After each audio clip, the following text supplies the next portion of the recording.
Get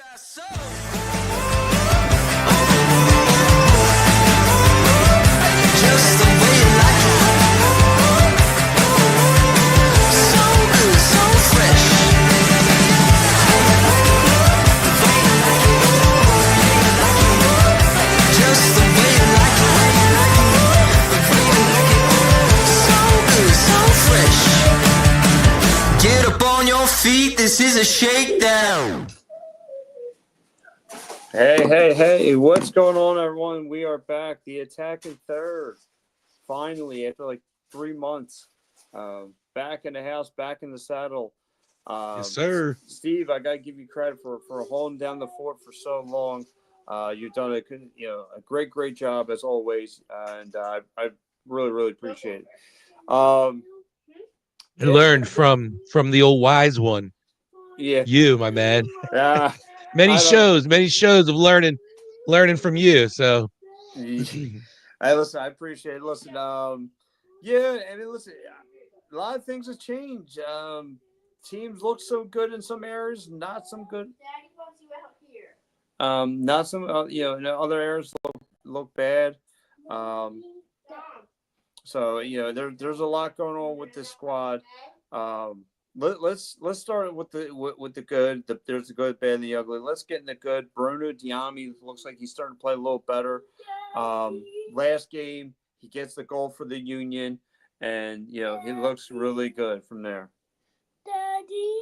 No, I don't like the pairing of him and Baribo together.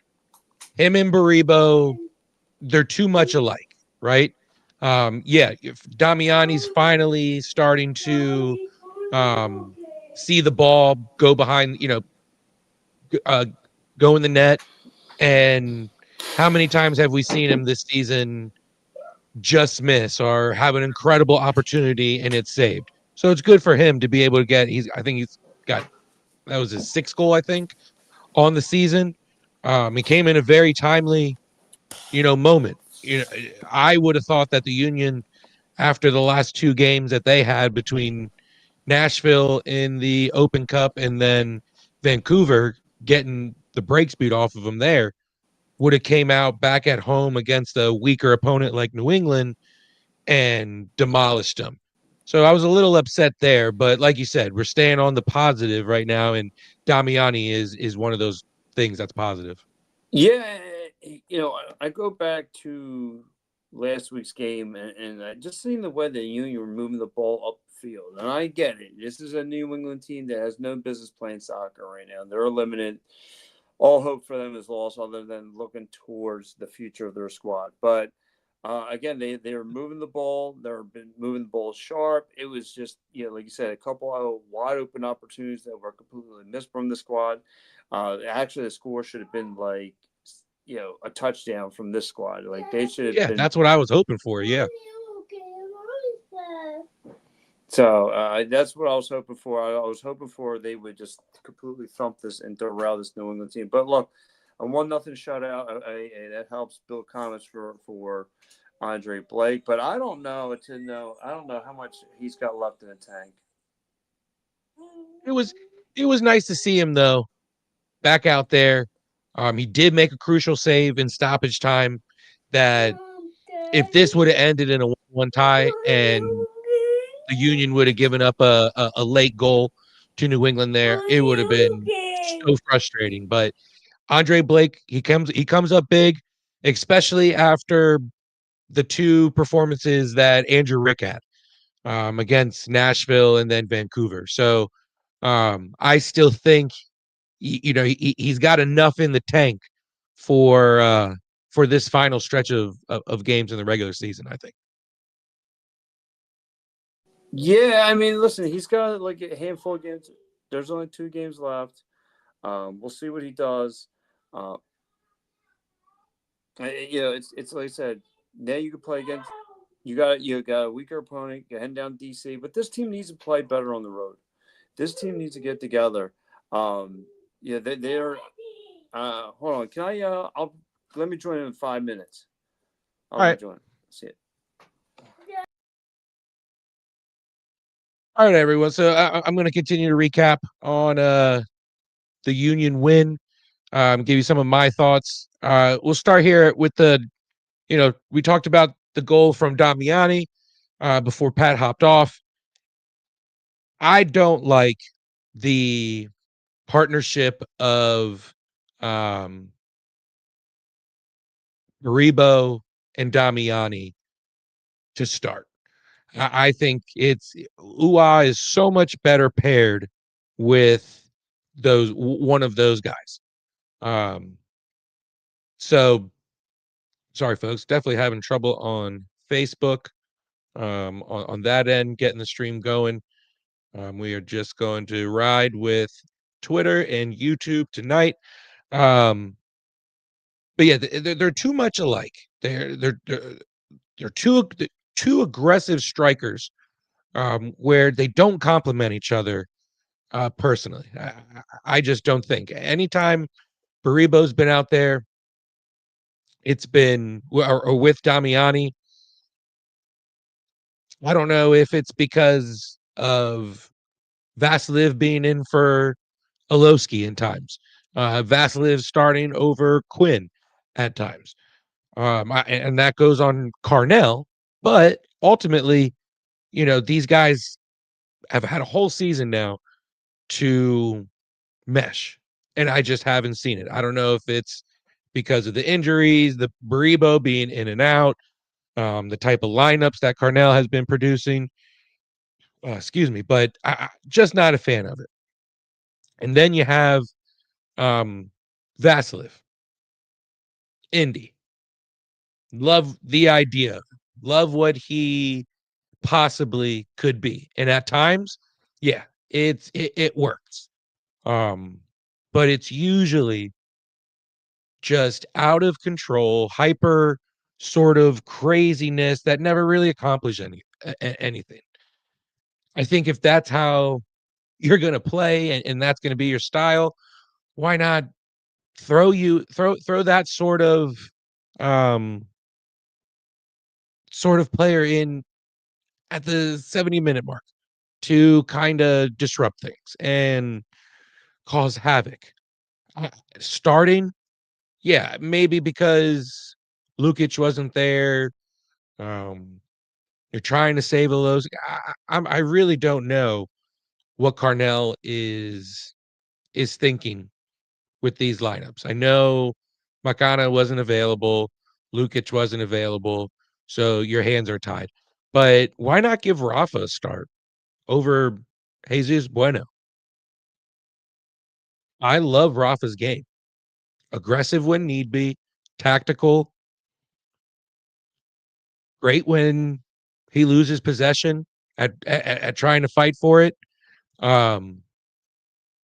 It's just I still am a fan of Bueno, but I just don't think he has the passion with this current squad anymore. So wasn't too big a fan of the starting lineup. You can definitely tell Danley missed Lukic out there in that pairing. But I'm over the Indy Vasilev experience. Great bench player, doesn't need to be starting. And here he is. He is back. How we doing? Sorry about that. What's Adam coming in? Thank you very much.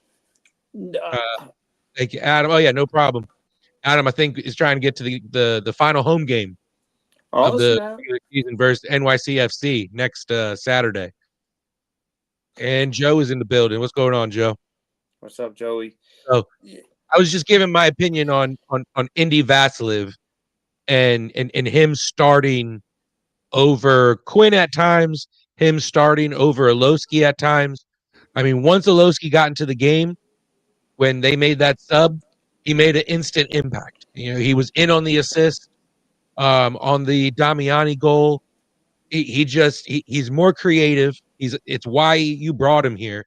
I just think Indy is more better served as a bench sort of role player more than a starter. Yeah, and listen, this is what's up, Joe. Yeah, it was a great win, 1-0 win. But this is where I up until this point, I've been nothing but a supporter of Bradley Carnell, because this what it goes back to. It's him Yeah. thinking he's the smartest guy in the room, and sometimes, for the most part, he's looked like a genius. But this time, there's times where it's come back to bite him, and that in the touchdown that Vancouver put up on the squad still lingers us. It's still a little painful wound, even though it's 2 weeks ago. Just the fact that he rolled out a formation with bench guys and put Ty Baribo on the bench had you scratching your head on. I'm like, okay, I'm going to go with this. I've seen him do this move before. Maybe he's seen something on tape that he's going to be able to stun gun Vancouver with. And the Whitecaps came back and hurt this squad. And then it was just an onslaught beatdown. And it's like, what happened out there? And rightfully, a lot of people were really upset with Bradley Carnell. This was on his shoulders. And not just him, though. The talent didn't show up. I mean, and the part that aggravated me the most was I've seen Kai Wagner and all the guys. I guess it was like their first time out in Vancouver. They were a lot on social media a lot, taking pictures, as rightfully so. You are human.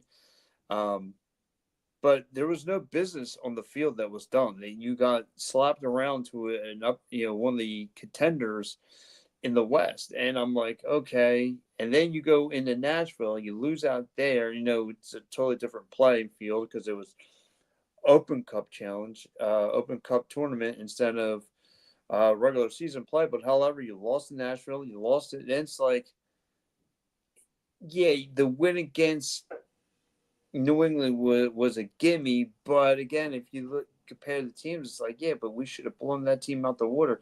And it's kind of wake me up until the playoffs get here, because you should be able to go down to DC and handle your business.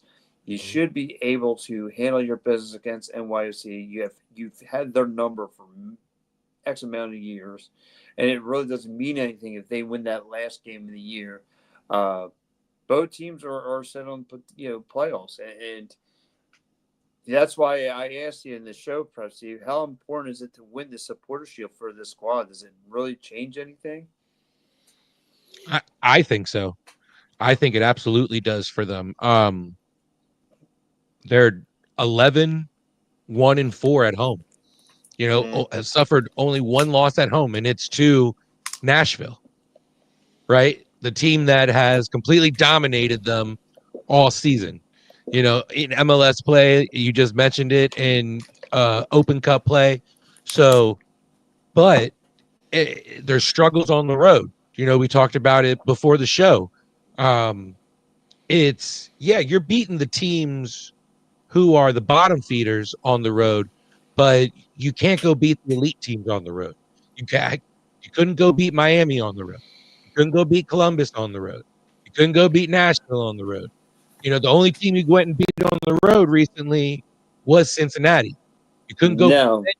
You also couldn't go over to the West Coast and beat the big dogs on the road in Vancouver.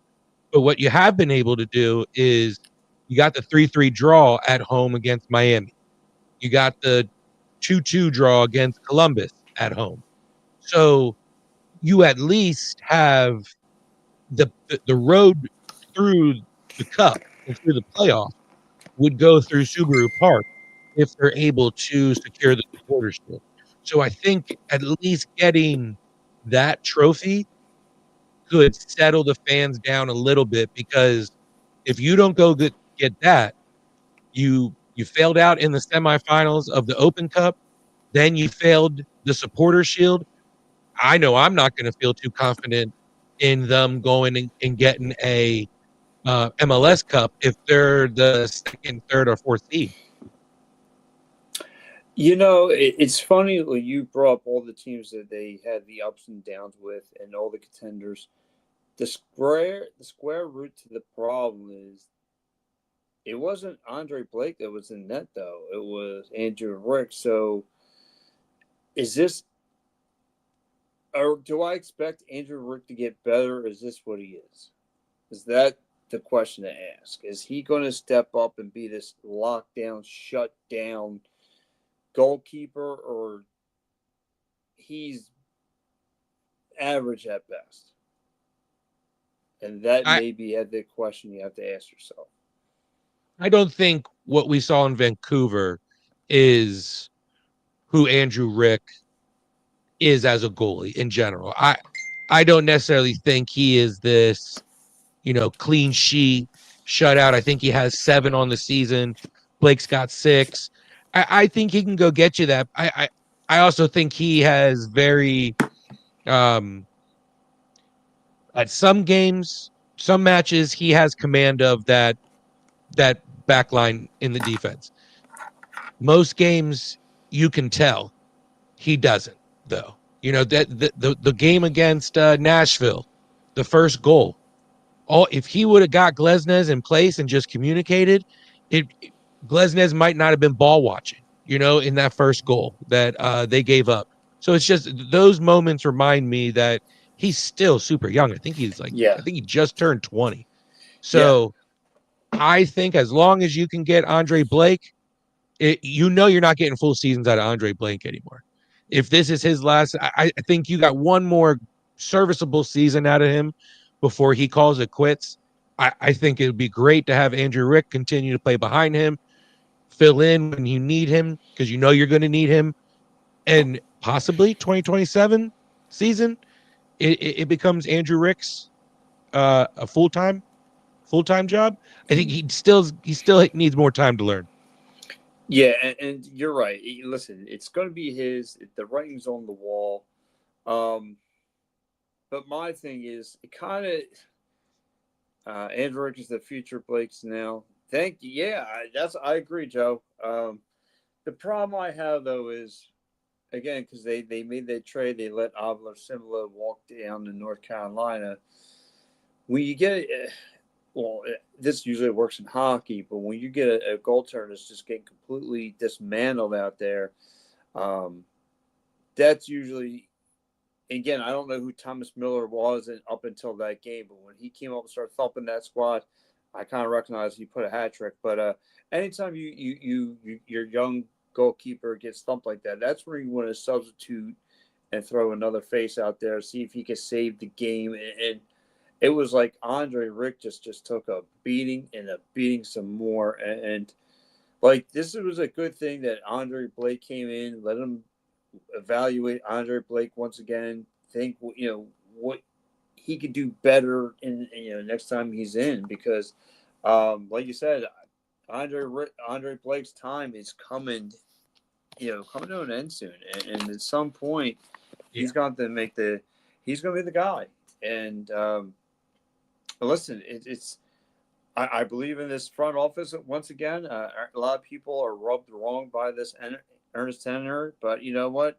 He made the good call on the head coach. This team is still playing for well, they locked down the playoff spot, but to me, the goalkeeper situation is going to be the big X factor. Like, it's crazy because you can make the same parallel with the Phillies with their starting pitching. It's going to be their biggest Yeah. principle with the up and downs. Well, Andre Blake's health is going to be the big question mark for this Union team moving forward, because if healthy at 100%, which I don't see, but being optimistic, if He he is still didn't look 100%, 100.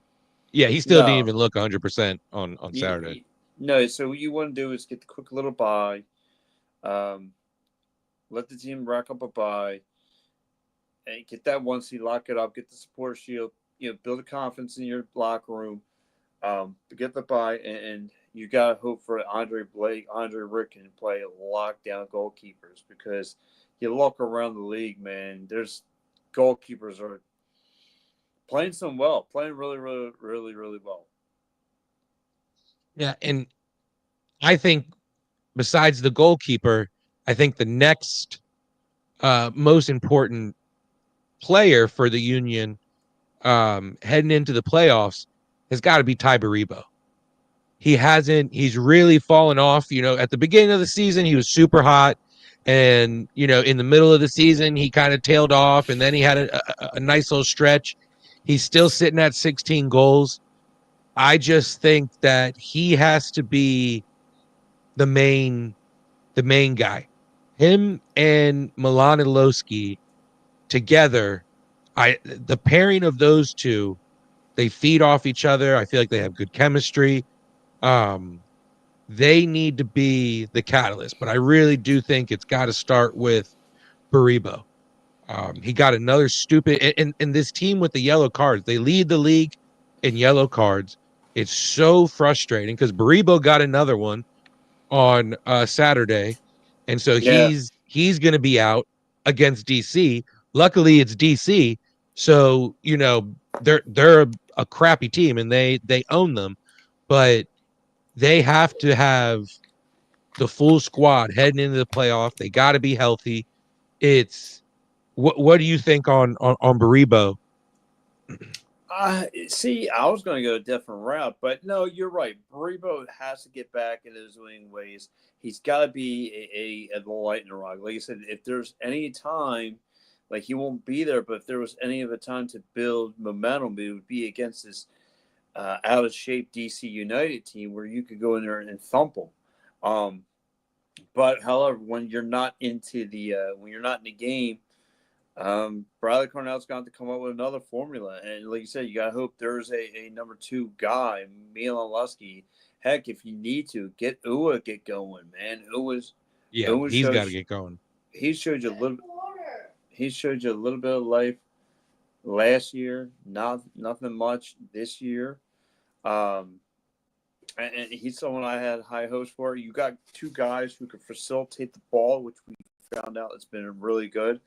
But like I said, Ty Baribo needs to get cooking once again, especially this time of year, and that may be your big X factor. Another problem I had written down, you mentioned earlier, is the defense in front of Rick. Like these guys again show pockets where if there's a long stretch past, they'll get cooked.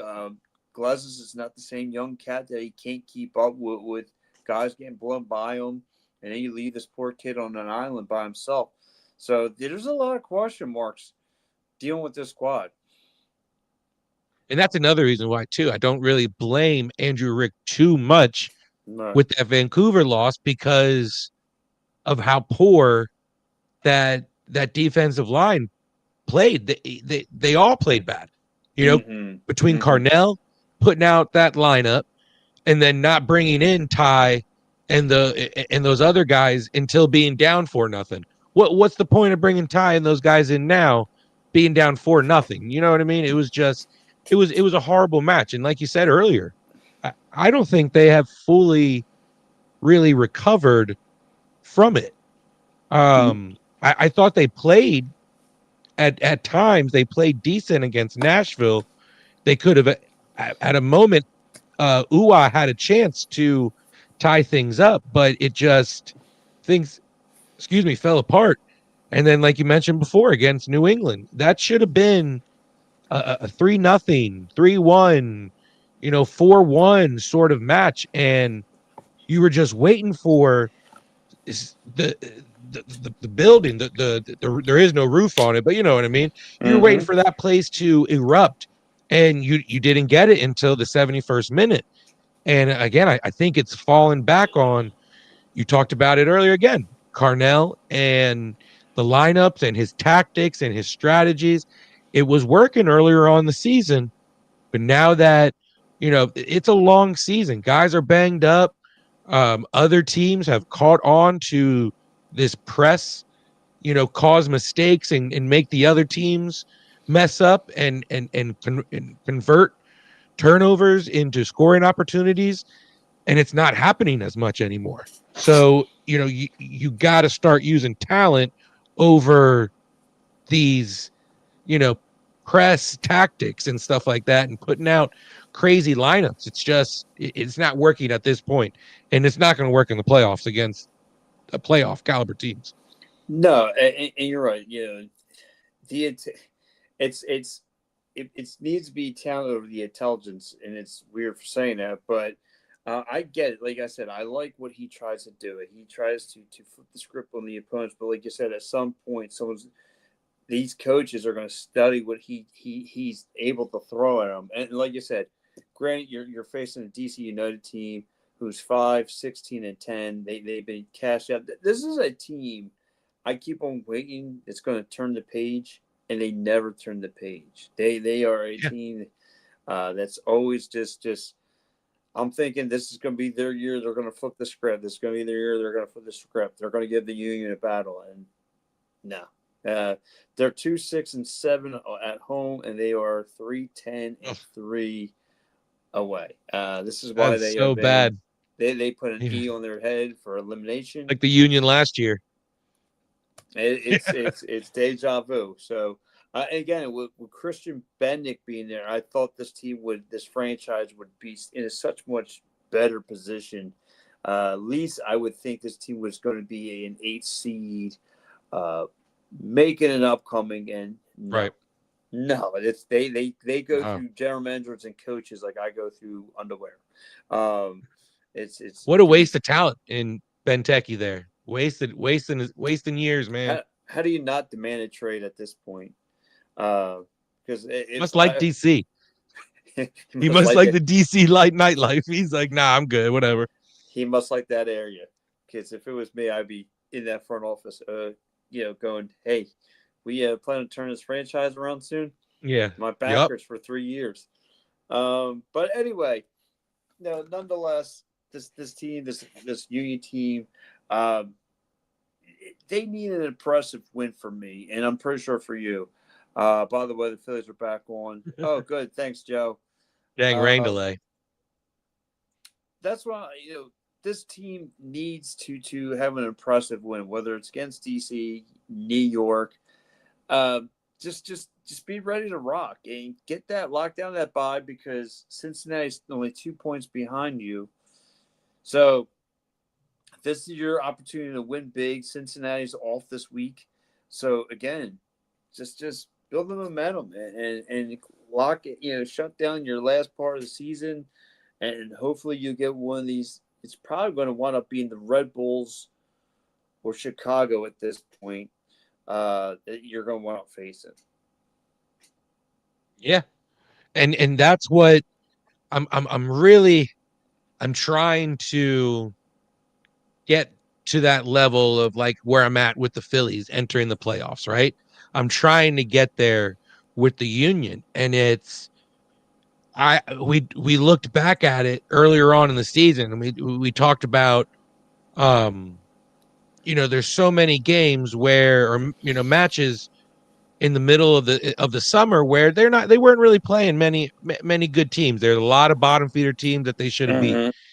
And we looked ahead to the end of the year, and we said, what an easy stretch after, if they can just get past Cincinnati and Vancouver, those final 4 games should be, easy sailing. And now look, NYCFC has been killing it the last 2 months. Charlotte, they've been killing it the last 2 months. So now you have kind of playoff after DC, obviously. If they don't go into DC and handle business, we're having a whole different conversation next Thursday, right? Yeah, we will start questioning this team's integrity. Starting at the front office. There should be no reason why if they get pummeled by this team. I mean, then there's big questions. What's going on the road? Are you guys living it up? Or are you guys there's going to be a lot of questions going on. But like you said, though, there are some teams, because like I said, having that older goalkeeper and trying to figure out whether Andre Rick's going to be the guy. Like you said, maybe 2 years he takes over full time. Maybe there's going to be someone the Union will win blowout 3-0. I like it, Joe. I like it with you. Just keep on ringing in the positivity there, brother.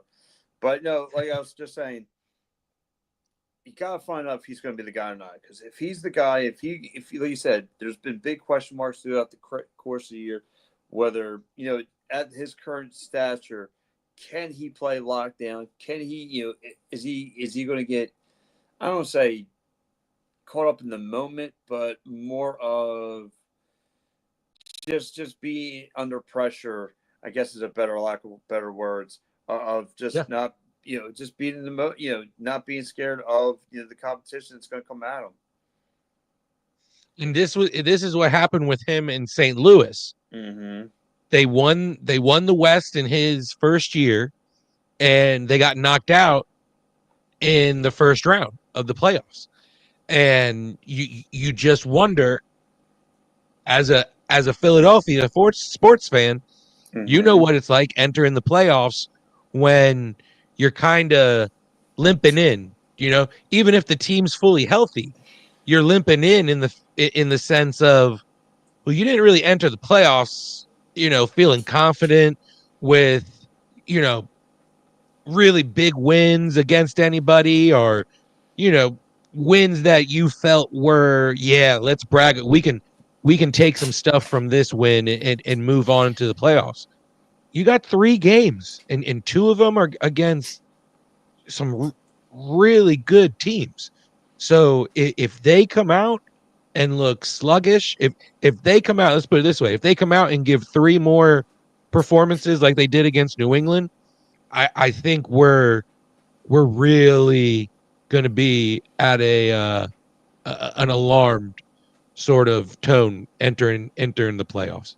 Well, I'm kind of like I said, I can only go based off of what they've done lately, and since late August, since September, they've only have 2 goals to show for, and it's just like that's another thing. You guys are supposed to be this powerhouse team, and it seems like you guys are starting to slow down. It sounds like the gas is starting to run out. So here we go. Ready? I mean, looking back at the year, right? Nashville had their number. U.S. Open Cup. They win 3-1. They win against Cincinnati. That was their best win so far. They get blown. The doors blown off them by Vancouver. Yeah. Look, I'm just kind of going over through the course of the year against like the heavyweight, the heavyweights of the world. Again, losing to Nashville, getting shut up by Nashville, losing to Columbus back to back, 1-0. Losing to the Red Bulls. That streak came to an end, against them. So this has been a few times this season where they've gone through these, dry spells, I guess, if that's what you want to call it, where they just can't score, where it feels like they've never played soccer together. Sometimes, when the midfield isn't Quinn, Olowski, Danley, and Lukic together, it looks like, nothing against high school soccer, but we're talking about the pros here. It looks like high school soccer when those guys aren't together out there. So I think it's going to come down to Carnell's got to play the right guys. He's got to play the right lineup. And I think, Vancouver was a wake-up call for that. Again, just look at their year, and you kind of like nailed it ahead, Steve. Miami left in a draw. Cincinnati left in. And by the way, that I was at that Miami game. They could have had that game won. Same thing against Columbus. Late goals came back to bite this team. So again, they didn't have their best stuff yet this year against against the contenders at the time, the Miami's, the only team they have a win over is Cincy. Other than that, it's been draws with Columbus. It's been a loss to Columbus. It's a loss to Nashville. I mean, now and beating the bottom feeders. And like you said, now you got other teams who are kind of making noise. Charlotte, NYCFC is starting to climb, all that stuff. So Orlando's a good team too. Orlando's still up there.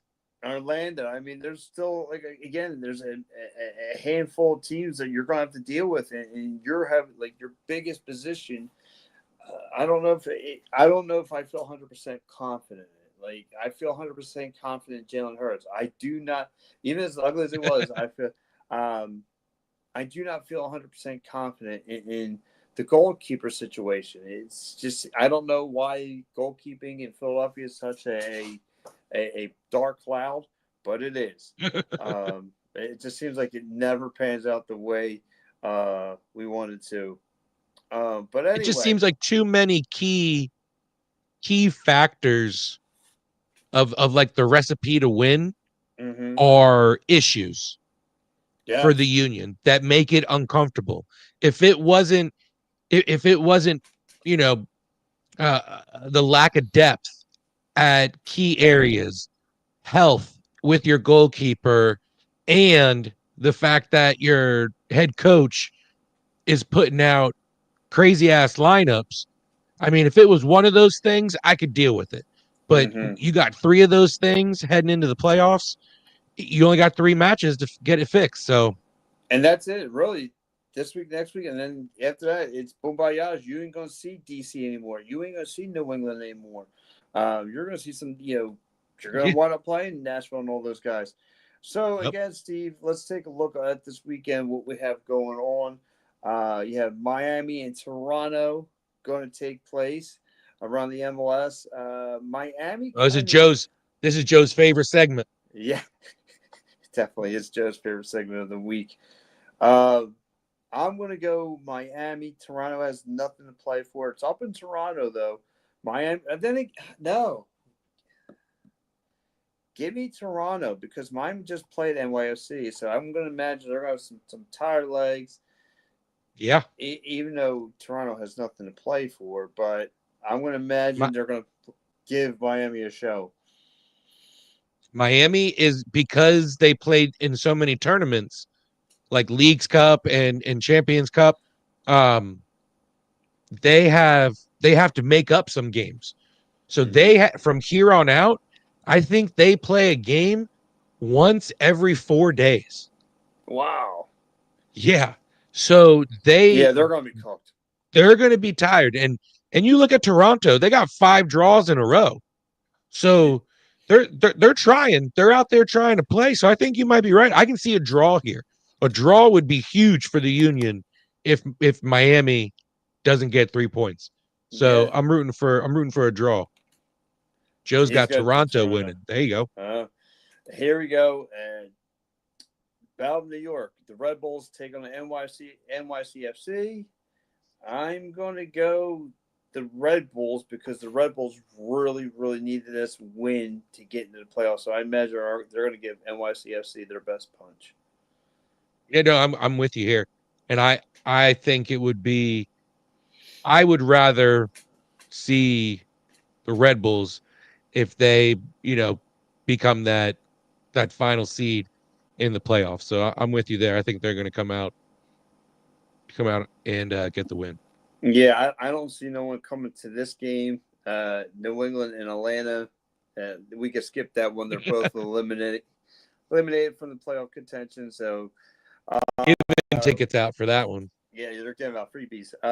Philly and DC. I'm going to go Philly on this one. I think Philly just does what they do best. I'm going to go a 2-1 win Philly. I'm gonna go 2-0.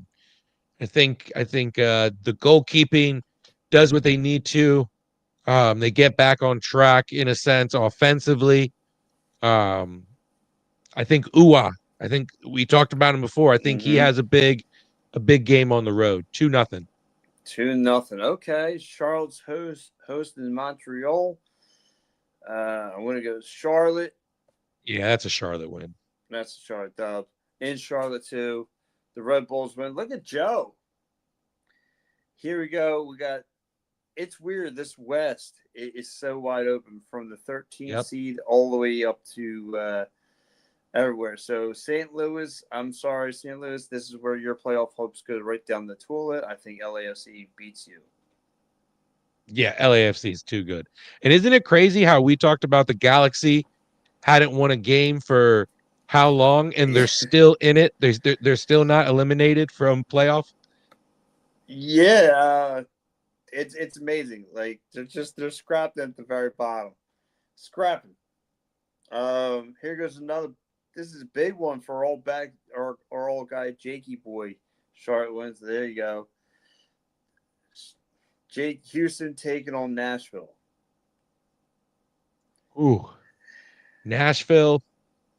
It's I'm gonna go Nashville. I got Nashville. I'm gonna go. Yeah, I'll say a split. Let's go a 2-2 split. Here you go. Let's say 2-2 Joe's draw. got LAFC. Good, Joe. Let's go to Chicago and Columbus.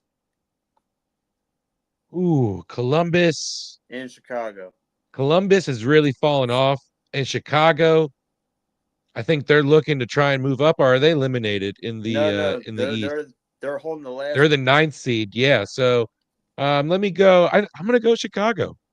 They're trying to jump Columbus in the standings. Yeah, let me go Chicago. Elliott versus Gazdag. Gazdag, give me Elliott. Oh, the former Union boys going at it. Yeah. They'll be squaring up this weekend.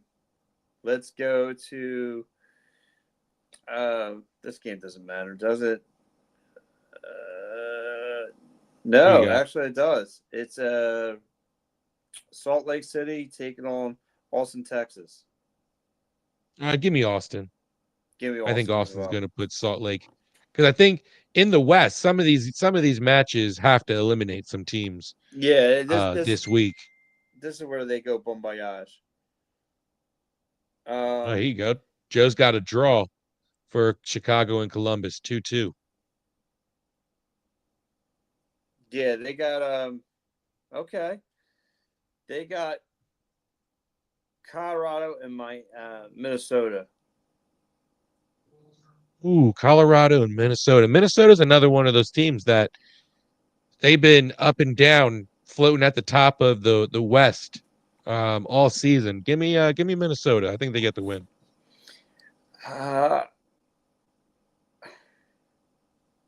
I'll go for the upset here. I'll go Colorado. Oh, there you go. It's Colorado going with our guy Mike out there in Colorado. Yeah, out there for sure.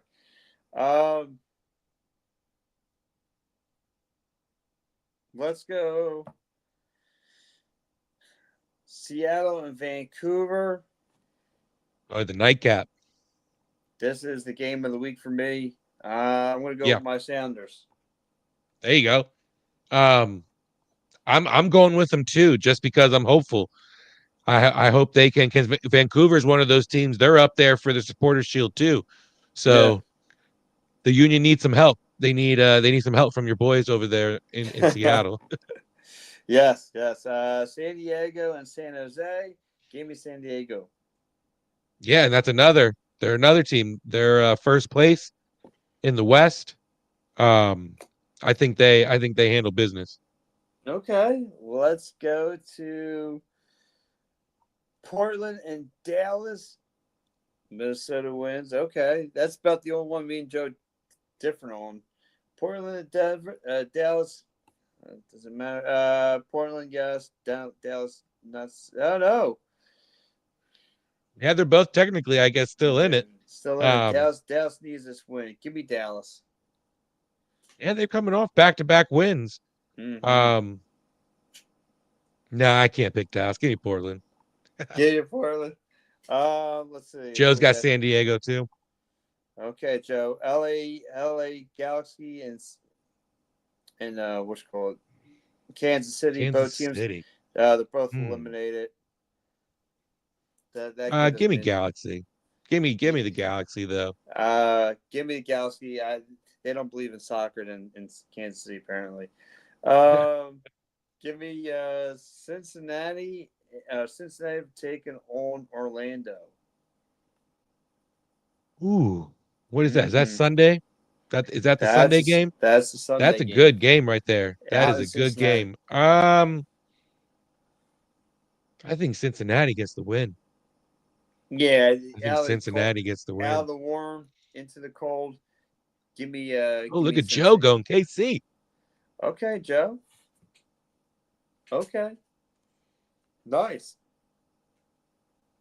Yeah, no. So this is the best time of year too, because you know so many teams are playing for something, or even the teams that are technically eliminated. You know they want to ruin it for another team. Yeah, They yeah. if They they want to can knock a spoil. team out, and you got tons of that in the West right now. Mm-hmm. So tons of good soccer, tons of good soccer on. Yeah, listen, there's like I said, if you look back at this year from where it started, where it's going, didn't see Charlotte to be a off the radar sneaky good team. Didn't see NYC coming out of nowhere. Um, didn't see Columbus backpedaling like they're starting to backpedal a lot. No, I didn't. Um, Mm-mm. Yeah, good did, call. I wasn't expecting that one. Who else is a big game changer? Nashville start to come on strong.